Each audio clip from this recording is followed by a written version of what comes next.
যৌৱনে আমনি কৰে তোৰ সৃষ্টিমূলক প্ৰচাৰ আৰু প্ৰসাৰ।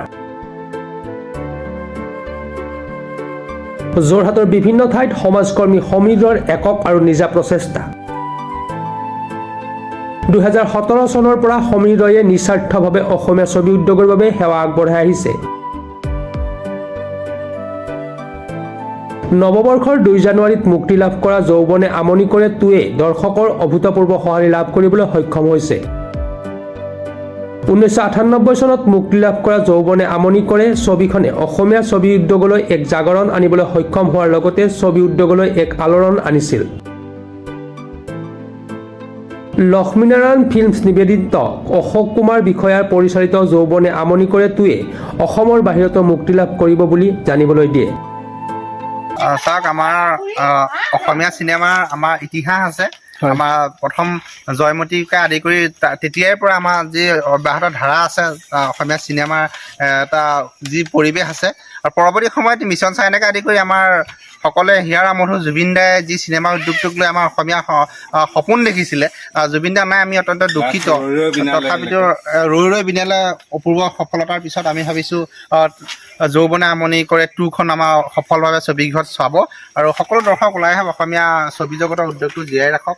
আমাৰ তাহানিৰ সেই জ্যোতিপ্ৰসাদ জুবিন গাৰ্গৰ যিখিনি আদৰ্শ অসমীয়া চিনেমা ধৰি ৰখা বা আমাৰ বিভিন্নজনে কাম কৰি আছে, আমাৰ উদ্যোগটো জীয়াই ৰাখিবৰ বাবে সকলো ওলাই আহক। অসমীয়া চিনেমা জয় হওক। জয় জুবিন দা।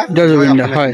আমি জুবিন দাক আমি নতুন প্ৰজন্মই আমাৰ ভগৱান বুলি আমি কওঁ। আমি জুবিন গাৰ্গক ভগৱান বুলি কওঁ। তেখেতৰ অবিহনে আজি 3টা মাহৰ আমাৰ প্ৰত্যেকটো দিনেই আমাৰ বৰ কষ্টকৰ হৈছে, প্ৰত্যেকজন অসমীয়া কষ্ট হৈছে। আৰু তেখেতে যি চিন্তাৰে আগবাঢ়ি গৈছিলে অসমীয়া উদ্যোগটো জীয়াই ৰখা, আৰু আমি জুবিন দাৰ যিখিনি সপোন আছিলে, আমি জুবিন দাৰ সপোনখিনি আমি নতুন প্ৰজন্মই পৰৱৰ্তী সময়ত তেখেতৰ যিখিনি থাকি যোৱা আধৰুৱা সপোনখিনি আমি সফল কৰিব লাগিব। যদি অসমীয়া চিনেমা আমি জীয়াই ৰাখোঁ, অসমীয়া চিনেমা যদি আগুৱাই যায়, তেতিয়াহ'লে জুবিন দাই মনত শান্তি পাব। জুবিন দা সেয়া আছিলে। জুবিন দা বলিউডতো আছিলে, কিন্তু তেখেতে বলিউডত কাম নকৰি আমাৰ অসমীয়া জগতলৈ, আমাৰ নিজৰ ঠাইলৈ ঘূৰি আহিছিলে, যাতে অসমীয়া উদ্যোগটো, চিনেমা উদ্যোগটো, গানৰ উদ্যোগটো ওপৰলৈ যায়। সেই যি চিন্তা জুবিন দাই লৈ আগবাঢ়ি গৈছিলে, পৰৱৰ্তী সময়ত জুবিন দা যদিও নাই, আমাৰ মাজত সদায় আছে, সদায় থাকিব।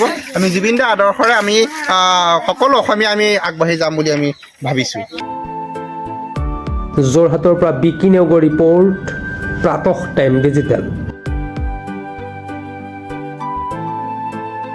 Mobile plus physiotherapy wellness and rehabilitation center, দক্ষিণ কামৰূপৰ ব্যৱসায়িক প্ৰাণকেন্দ্ৰ বিজয়নগৰৰ লগতে VIP চক আৰু গুৱাহাটী মালিগাঁও পাণ্ডৱনগৰত থকা 3খন ক্লিনিক বৰ্তমান প্ৰায় 20 বছৰৰ অভিজ্ঞতা পুষ্ট তথা এতিয়ালৈকে প্ৰায় 40,000 ৰোগীক সুস্থ কৰি তোলা ডক্টৰ পল্লৱী নাথৰ তত্ত্বাৱধানত চলি আছে।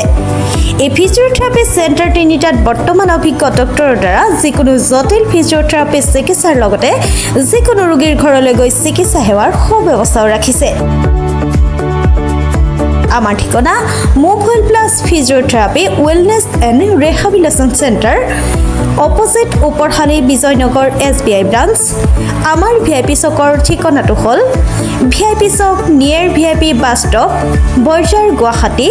আমাৰ মালিগাঁও ঠিকনাটো হ'ল চেলাছ 360 physiotherapy and rehabilitation center, Maligaon Pandavnagar, Guwahati 12।